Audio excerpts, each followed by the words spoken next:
Hi everyone, and welcome back to my channel. It is your girl CourtneyLauren, and today I'm going to be showing you guys how I make my homemade Salisbury steaks with the mushroom gravy. To get started, I have 2 pounds of ground beef along with some beef broth.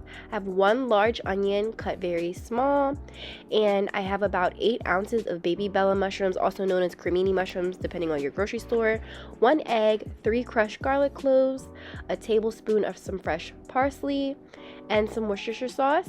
I also have some breadcrumbs, some flour, and for our seasonings today, I'm going to be using garlic powder, onion powder, crushed red pepper, salt, and some black pepper.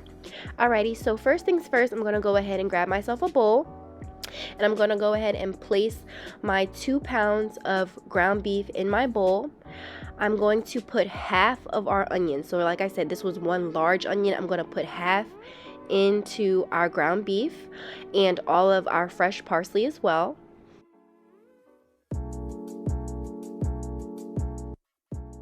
Next, I'm going to go ahead and get my egg, and I'm going to crack that and add that to our ground beef mixture.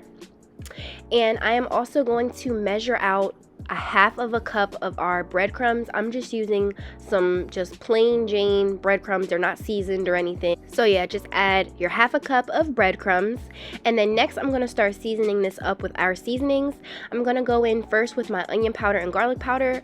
As I've mentioned in previous videos, they are salt-free seasoning, so you can use as much as you want. So I'm going to put a nice generous amount of my onion powder and garlic powder in there.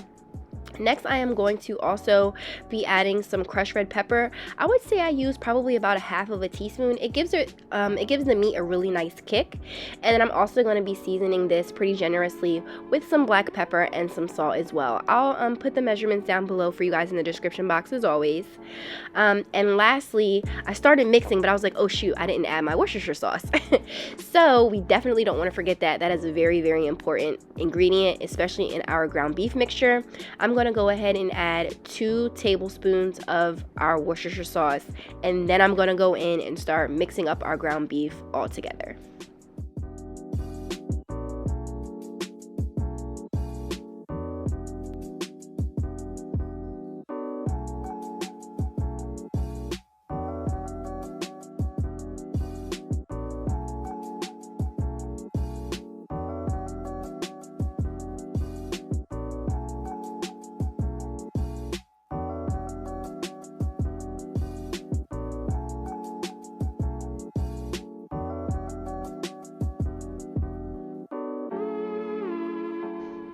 Alright, so my ground beef is nice and mixed up. Everything is nice and evenly incorporated. So next I'm going to start forming my patties. Usually I just take a nice big handful and I'll roll it like I'm doing a meatball. I'll get it nice and round, and once it's nice and round, I'll just take both of my hands and I'll press it down to flatten it so that it forms a patty. And I'm just going to go ahead and do this until all of the ground beef is all used up, and then we're going to move on to start cooking.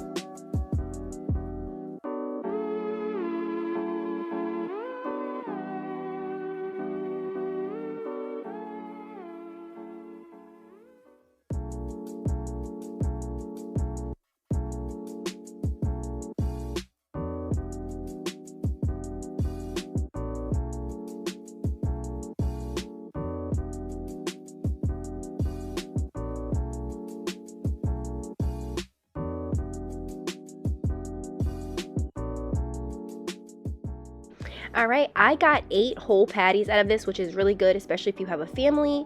So now we are going to begin cooking. I'm using my copper pot today, and my stove was already preheating on a medium-high heat. I am not adding any oil to my pan. Normally you guys see I'll add some kind of olive oil, vegetable oil.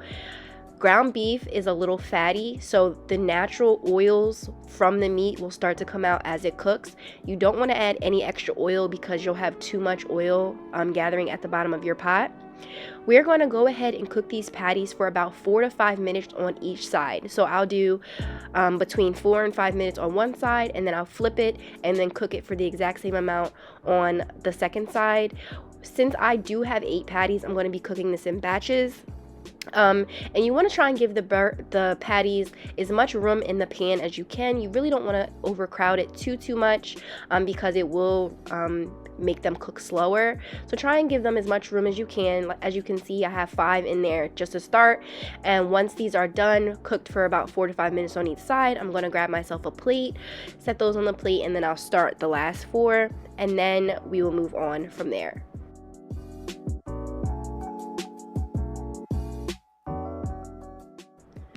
Alrighty, these are completely cooked, so I'm going to go ahead and grab my plate and set them to the side.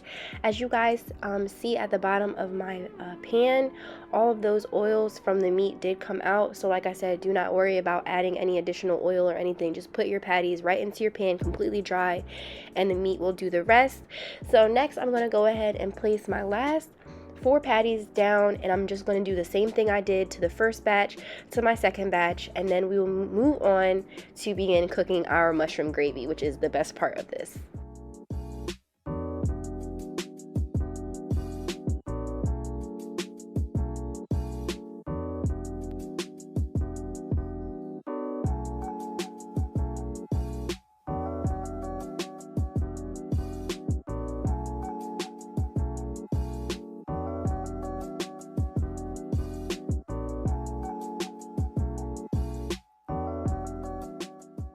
Alright, so now that our second batch of patties is done, we're going to go ahead and begin making our mushroom gravy.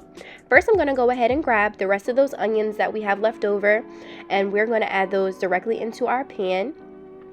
I am also going to be adding my garlic at this point too. So I have 3 garlic cloves that I crushed up myself, and I'm just going to drop that right into the pan along with the drippings and the onions, and I'm going to stir this around. I'm just breaking up that garlic so it gets nice and incorporated with everything. I'm going to toss this around in my pan for about 45 seconds to a minute, and after that we are going to add our mushrooms in as well so they can all cook together in our pan.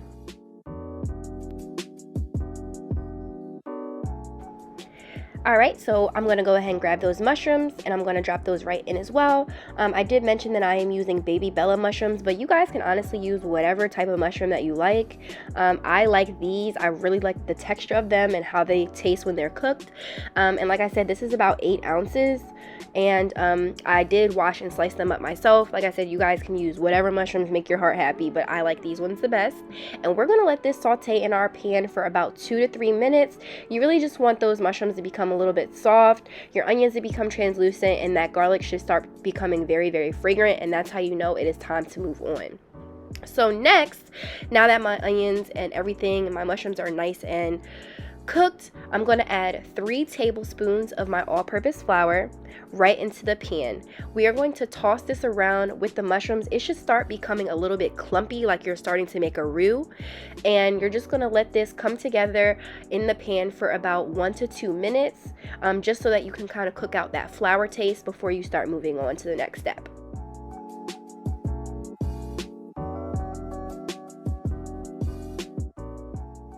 Alrighty, it's been about 2 minutes, and next we're going to add 4 cups of our beef broth right into our pan.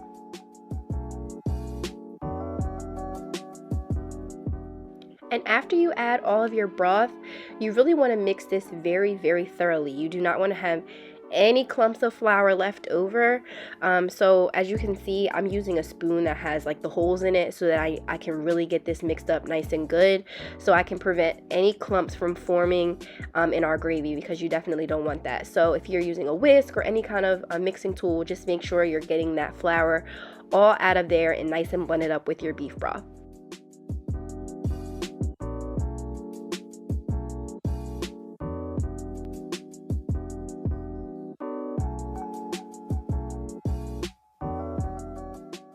Alright, next we're going to start seasoning up our gravy. So I'm going to go ahead and get 3 tablespoons of my Worcestershire sauce, and I'm going to add that right into my pot.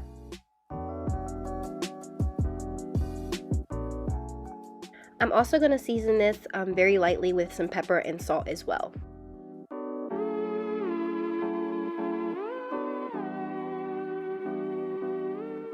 After you add in your salt and your pepper, just go ahead and give this a good mix just so that you can incorporate the seasonings and the Worcestershire sauce together. And I am going to let this come together in my pot for about 15 to 20 minutes without the lid on it. You definitely don't want to cover it. Give it some air so it can breathe, but also cooking it at a medium-low temperature. So for reference, my stove was on a 3 when I was cooking this. You really want this to go low and slow, and the longer it cooks, the thicker that broth will start to get. Alright, so I'm going to go ahead and add my steaks back into my gravy, along with any of the drippings that might have collected at the bottom of the plate that they were sitting on. Go ahead and put those in too. You guys know that that gives it an extra layer of flavor, which we always love.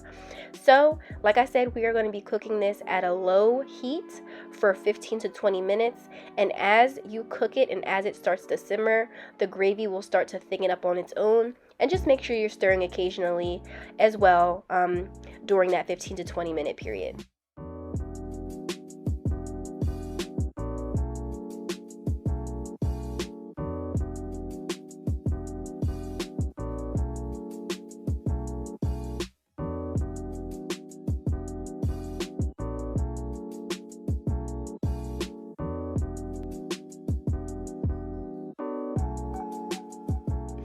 So here I'm just going to go ahead and, like I said, just cover them as best as I can. Just get them really dunked in there, sopped up with that gravy, and we are just going to let this do its thing, and the magic will start happening on its own, guys.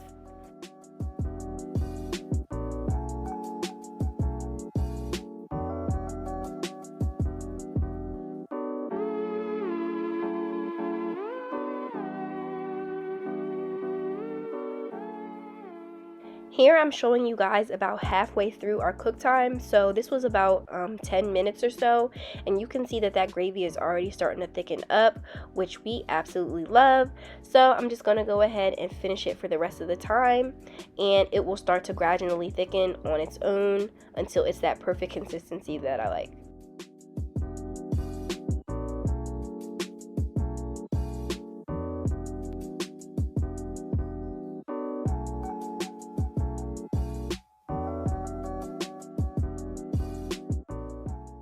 Alrighty, you guys, it's been a full 20 minutes.